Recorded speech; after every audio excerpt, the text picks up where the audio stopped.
अगर जीवन में मेहनत है लेकिन फल नहीं मिल रहा है और पैसा आते आते हाथ से फिसल जाता है, तो आज की यह शिव महापुराण कथा आपकी किस्मत का द्वार खोल सकती है।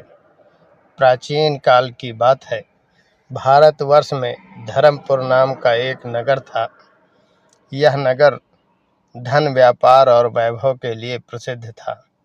इसी नगर में सुदर्शन नाम का एक व्यक्ति रहता था। सुदर्शन ईमानदार था, मेहनती था, लेकिन उसका दुर्भाग्य यह था कि उसके जीवन में धन कभी टिकता ही नहीं था। जो कमाता वह बीमारी में चला जाता था, जो बचता वह किसी संकट में नष्ट हो जाता। धीरे धीरे हालत ऐसी हो गई कि जिसके घर में कभी दीप जलते थे, आज वही दूसरों के घर से मांगी हुई रोटी खाने को मजबूर हो गया। लोग कहते किस्मत खराब है इसकी, लेकिन सुदर्शन जानता था कि उसने किसी का हक नहीं मारा, किसी को धोखा नहीं दिया, फिर भी जीवन उसे रोज तोड़ रहा था। एक रात पूरी तरह टूटकर वह नगर के बाहर स्थित पुराने शिव मंदिर में पहुंचा। वही मंदिर जहां अब कोई नहीं जाता था। टूटा हुआ दीप, सूखे बेलपत्र और गहरी शांति। वह शिवलिंग के सामने बैठ गया और फूट फूट कर रोने लगा। हे भोलेनाथ, अगर मैं पापी हूँ तो दंड दे दो, लेकिन मुझे यूं हर रोज मरने की सजा मत दो। मेहनत करता हूँ फिर भी खाली हाथ क्यों हूँ। उसी रात उसे स्वप्न में एक तेजस्वी ब्राह्मण दिखाई दिए। उनका मुख शांत था और स्वर में करुणा। उन्होंने कहा, वंश, तुम दरिद्र नहीं हो, तुम अज्ञान के कारण दुखी हो। सुदर्शन घबरा गया। उसने हाथ जोड़कर कहा, प्रभु, मुझे मार्ग दिखाइए। ब्राह्मण बोले, शिव महापुराण में एक ऐसा मंत्र बताया गया है जिसका जप धन ही नहीं भाग्य को भी आकर्षित करता है, लेकिन इसे पाने के लिए श्रद्धा, नियम और धैर्य चाहिए।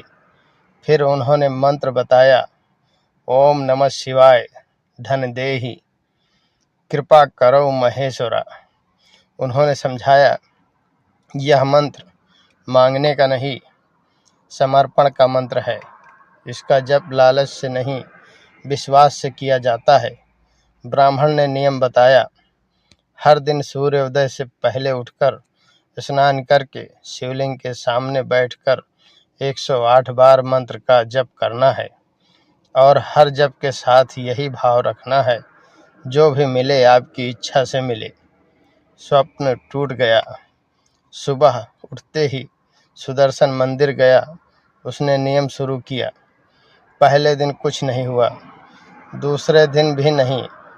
10 दिन बीत गए, लेकिन सुदर्शन ने जप नहीं छोड़ा। 11वें दिन एक व्यापारी ने उसे काम दे दिया।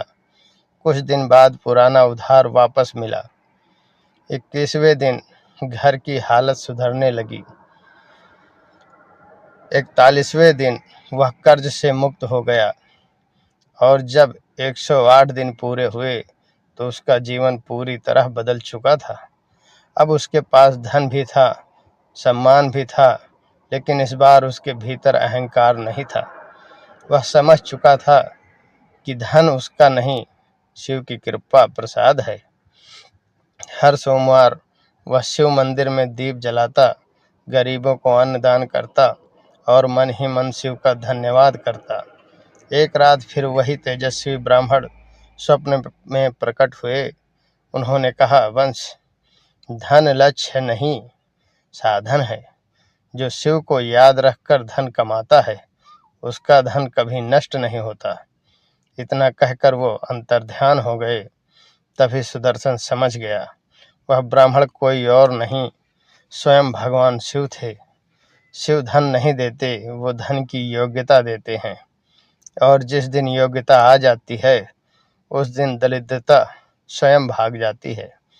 अगर आपको लगता है कि आप मेहनत तो कर रहे हैं लेकिन फल नहीं मिल रहा है, तो आज से श्रद्धा के साथ इस शिव मंत्र का जप शुरू कीजिए। वीडियो अच्छा लगा हो तो कमेंट में ओम नमः शिवाय जरूर लिखिए। शिव भक्तों के साथ यह कथा शेयर कीजिए और ऐसे ही शिव महापुराण की सच्ची कथाओं के लिए पेज को फॉलो जरूर कीजिए।